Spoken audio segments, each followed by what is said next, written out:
আসসালামু আলাইকুম প্রিয় শিক্ষার্থীরা, তোমরা সবাই কেমন আছো? আশা করি সৃষ্টিকর্তার অশেষ রহমতে তোমরা সবাই খুব খুব খুব ভালো আছো। সো আমরা আজকের ক্লাসে আলোচনা করব, অর্থাৎ তোমাদের লাইভ ক্লাসে আমরা দেখিয়েছি যে বেসিক কনসেপ্টগুলো, অর্থাৎ এই বেসিক কনসেপ্টের পাশাপাশি তোমাদের বিগত বছরের প্রশ্ন সমাধান কিন্তু খুবই খুবই খুবই জরুরি। তো আমরা দেখি বিগত বছরের কি প্রশ্ন, যে পরিবহন ও যোগাযোগ ব্যবস্থা সংক্রান্ত যে বিগত বছরে কি কি প্রশ্ন আসছে। তো আমরা দেখি, প্রথমেই দেখো, ঢাকা মেট্রো রেল প্রকল্পে অর্থায়ন করেছে কোন প্রতিষ্ঠান? অর্থাৎ ঢাকা মেট্রো রেল প্রকল্পে, এই যে প্রকল্পটা এত বড় একটা প্রকল্প, এটা কে কে অর্থায়ন করছে? তোমরা দেখে উত্তর কি, জাইকা এবং বাংলাদেশ। অর্থাৎ জাইকা কি? জাইকা হচ্ছে জাপান ইন্টারন্যাশনাল যে কোঅপারেশন এজেন্সি আছে, জাপানের সঙ্গে বাংলাদেশ একটা কোঅপারেশন করে কিন্তু এই মেট্রো রেল প্রকল্পটা চালু করেছে। মেট্রো রেল উদ্বোধন উপলক্ষে বাংলাদেশের ব্যাংক কত টাকা মূল্যমানের স্মারক নোট ছাপিয়েছে? এটা হচ্ছে 50 টাকা। 50 টাকা মূল্যমানের স্মারক নোট ছাপিয়েছিল। পদ্মা সেতু কার অর্থায়নে নির্মিত হচ্ছে? পদ্মা সেতু হচ্ছে বাংলাদেশ সরকারের অর্থায়নে নির্মিত হচ্ছে। বাংলাদেশ সরকার না বলে এটা বলা যেতে পারে যে বাংলাদেশের জনগণের টাকায় আর কি। তারপর হচ্ছে আমরা যদি দেখি যে বাংলাদেশের বিমানের প্রথম ড্রিম লাইনারের নাম কি? এটা হচ্ছে আকাশ বিনা। আকাশ বিনা প্রথম ড্রিম লাইনার। বাংলাদেশের জলপথের যানবাহন নিয়ন্ত্রণকারী সংস্থা হয় BIWTE, Bangladesh inland water transport association, BIWTA। তারপর হচ্ছে বিলোনিয়া সীমান্ত কোথায়? বিলোনিয়া সীমান্ত হচ্ছে ফেনীতে। এটা কিন্তু খুবই ইম্পর্টেন্ট, কারণ এবার কিন্তু আজকে এবছর কিন্তু ফ্লাড হয়েছে, বন্যা হয়েছে। কোথায় হয়েছে বন্যা? হয়েছে কোথায় হয়েছে বন্যা? বন্যাটা হয়েছে ফেনীতে। লাল লালন শাহ সেতু কোন নদীর উপর? লালন শাহ সেতু হচ্ছে, আমরা যদি মোস্ট পাবলিক যমুনা সেতু, না সরি, পদ্মা সেতুর উপরে, পদ্মার উপরে, অর্থাৎ পদ্মা নদীর উপরে লালন শাহ সেতু নির্মিত হয়েছে। এটা হচ্ছে 1.8 কিলোমিটার, পাবনা জেলার পাকশী এবং কুষ্টিয়া জেলার বেড়ামারাকে সংযুক্ত করেছে। ঠিক আছে, তো পদ্মা নদীর উপরে। চট্টগ্রাম সমুদ্র বন্দর কোন ধরনের প্রতিষ্ঠান? এটা হচ্ছে স্বায়ত্তশাসিত, অপশন সি, স্বায়ত্তশাসিত। তারপর হচ্ছে ডেমো ট্রেনের ডেমো শব্দ, ডেমো হচ্ছে diesel electric and mechanical unit, না হচ্ছে ডিজেল ইঞ্জিনিয়ারিং। সো আমরা দেখি ডিজেল ইলেকট্রিক মাল্টিপল ইউনিট, অর্থাৎ diesel electric multiple unit, DEMU, DEMU, diesel electric multiple unit, এটা হচ্ছে ডেমো।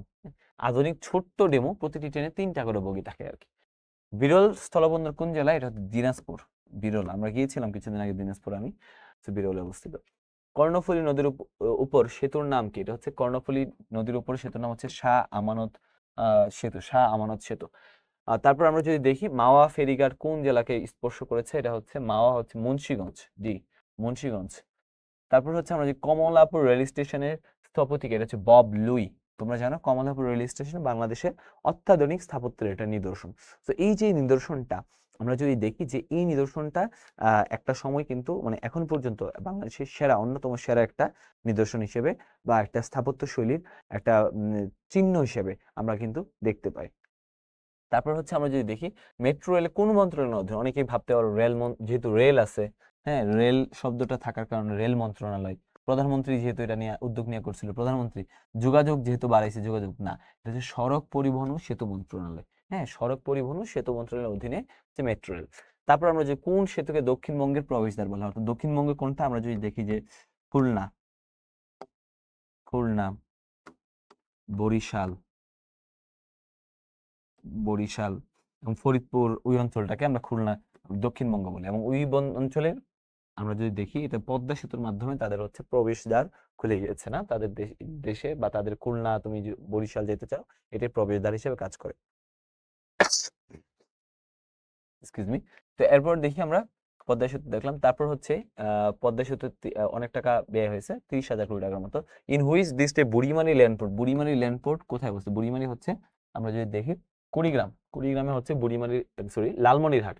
বুড়িমারি হচ্ছে লালমনিরহাটে, হ্যাঁ, কুড়িগ্রাম না, এটা হচ্ছে লালমনিরহাট, লালমনিরহাটে এটা অবস্থিত। তারপর হচ্ছে which is the largest LAN port in Bangladesh? Largest LAN port কোনটা বাংলাদেশের সবচেয়ে বড়? এটা হচ্ছে বেনাপোল। বেনাপোল কোথায়?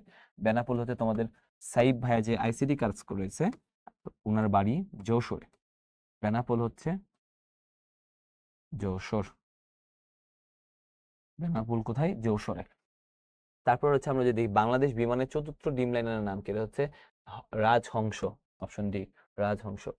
তারপর হচ্ছে বাংলাদেশের সাবমেরিন দুটির নাম কি? একটা হচ্ছে নবযাত্রা, একটা হচ্ছে জয়যাত্রা, অপশন এ, নবযাত্রা, জয়যাত্রা। মিং শ্রেণীর সাবমেরিন। তারপর আমরা যে হার্ডিঞ্জ ব্রিজ কোন জেলায় অবস্থিত? হার্ডিঞ্জ ব্রিজ হচ্ছে কুষ্টিয়া আর হচ্ছে পাবনা, অপশন ডি কুষ্টিয়ার পাবনা জেলায় উপরে অবস্থিত। লর্ড হার্ডিঞ্জ যেটা বানানোর সময় বলছে এর ব্রিজটা 100 বছরও কিছু হবে না, কিন্তু এই ব্রিজটা 100 বছর পার হয়ে গেছে, কিন্তু এখনো এটা সগৌরবে মাথা উঁচু করে দাঁড়ায় আছে। আর আমাদের দেশে একটা ব্রিজ তৈরি করলে 1 বছর পরে ব্রিজের একটা পিলার ভেঙে যায়। তো বুঝতেছো বিষয়টা?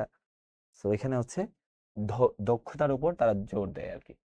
সো তারপর আমরা যে ড্রোন, কি ড্রোন মানে হচ্ছে চালকবিহীন বিমান, অর্থাৎ তুমি ড্রোন দিয়ে যেমন আকাশ করো, ড্রোনের মধ্যে কেউ থাকে না, তুমি এখান থেকে নিয়ন্ত্রণ করতে পারো। তারপর হচ্ছে আমরা যদি দেখি পরিবেশ সংরক্ষণ বলতে গ্রিন পিস নামে একটা সংগঠন আছে, তারা এই যে পরিবেশ সংরক্ষণ করে আর কি, আমস্টারডাম ভিত্তিক একটা সংগঠন পরিবেশ সংরক্ষণের জন্য কাজ করে।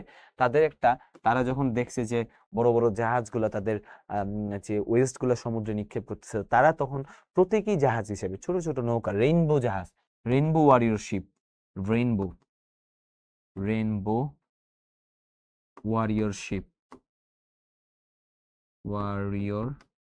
শিপ পাঠাইছিল। এই যে এটার নাম হচ্ছে রংধনু নামে পরিচিত, ঠিক আছে। আচ্ছা, তো তারপর আমরা যদি দেখি বাংলাদেশের সড়ক দুর্ঘটনার প্রধান কারণ কি? প্রথম কথা হচ্ছে সড়ক দুর্ঘটনার সড়কই নাই। ঢাকা শহরে 17% সড়ক যেটা থাকার কথা, এই 17% আছে মাত্র। সড়ক ব্যবহার আইনের দুর্বলতা, আইন কেউ প্রয়োগ করতেছে না। ড্রাইভার প্রশিক্ষণ, ড্রাইভার যে তুমি চাইলে তুমিও ড্রাইভার হতে পারবো, তিনটায় সবগুলো এগুলো কিন্তু আসে সড়ক দুর্ঘটনার কারণ। হ্যাঁ, তারপরে স্বাধীন বাংলাদেশে নির্মিত প্রথম, অর্থাৎ বাংলাদেশের চট্টগ্রাম আমরা মোংলা দুইটাই জানি, দুইটাই কিন্তু স্বাধীন বাংলাদেশ হওয়ার আগে। একমাত্র পায়রাটা হচ্ছে স্বাধীন বাংলাদেশের একমাত্র সমুদ্র বন্দর। তারপর আমরা যদি দেশের প্রথম বেসরকারি এফএম রেডিও কোনটা, প্রথম এফএম রেডিওর নাম ছিল রেডিও টুডে। রেডিও টুডে ছিল প্রথম এফএম রেডিওর নাম নেই আর কি। তারপর আমরা যদি দেখি বাংলাদেশ টেলিভিশনের লোগোর ডিজাইনার কে, এমদাদ হোসেন সি। তোমরা যদি দেখো বাংলাদেশ টেলিভিশনে এরকম একটা লোগো আছে, খুব সুন্দর এরকম একটা লোগো আছে, হ্যাঁ টিভির মতো করে এরকম, হ্যাঁ এরকম একটা গোল লোগো আছে, এটা দেখবা, এটা হচ্ছে এমদাদ হোসেন, এটা কিন্তু করছে আকাইস।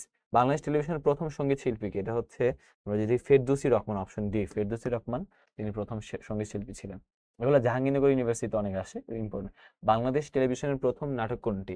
একতলা দোতলায়, ঠিক আছে, অপশন ডি একতলা দোতলায়। তারপর হচ্ছে আমরা যে বাংলাদেশের প্রথম বেসরকারি টেরিস্ট্রিয়াল চ্যানেল কোনটি? এটা হচ্ছে 21শে টিভি, সি বেসরকারি টেরিস্ট্রিয়াল চ্যানেল। তারপর হচ্ছে বাংলাদেশের বেতারের পূর্ব নাম কি? এটা হচ্ছে রেডিও বাংলাদেশ, বেতার বাংলাদেশ না, radio Bangladesh, B radio Bangladesh. আচ্ছা, কোনটি সংবাদ ভিত্তিক চ্যানেল না? সংবাদ ভিত্তিক না, সময় টিভি সারাদিন নিউজ দেয়, এটিএন নিউজ সারাদিন নিউজ দেয়, ইন্ডিপেন্ডেন্ট সারাদিন, একমাত্র চ্যানেলে সারাদিন নিউজ দেয় না। ইমপ্রেস টেলিফিল্মের মাঝে মাঝে সুন্দর সুন্দর মুভিও দেখায়, তাই না? এই হচ্ছে বিষয়। হ্যাঁ, তারপর হচ্ছে দেশের প্রথম সার্চ ইঞ্জিনের নাম কি? বাংলাদেশের পিপি লিখা, যেমন গুগল একটা সার্চ ইঞ্জিন, তুমি পিপি লেখা লিখে পিপি লেখার মধ্যে অনেক ধরনের সার্চ ইঞ্জিন তুমি পাবা, ঠিক আছে, এই হচ্ছে বিষয়। তারপর হচ্ছে বাংলাদেশের, আমরা যদি কোন সনে বাংলাদেশের সর্বপ্রথম ইন্টারনেট সিস্টেম চালু হয়? ইন্টারনেট সিস্টেম একটা তোমরা জানো, বাংলাদেশের মানে ইন্টারনেট এটা কিন্তু পৃথিবীতে আবিষ্কৃত হয়েছে 1969 সালে। তারপরে আমেরিকা, তারপর অন্যান্য দেশে আবিষ্কৃত হইতে হইতে হইতে হইতে একদম অনেক পরে 1996 সালে গিয়ে বাংলাদেশে কি আসছে? ইন্টারনেট আসছে। সেটা রেভলিউশনের মতো। যেমন তোমরা এখন ফোন দেখতেছো, ফোনে কত তুমি যদি এরকম পাও যে আকাশ থেকে তোমার ওয়াইফাই এর জন্য কানেকশন কেবল লাগবে না, তুমি আকাশ থেকে সরাসরি পাওয়া যাচ্ছ, এগুলো কিন্তু অলরেডি আমেরিকাতে আছে, কিন্তু তুমি পাচ্ছ না, তাই না?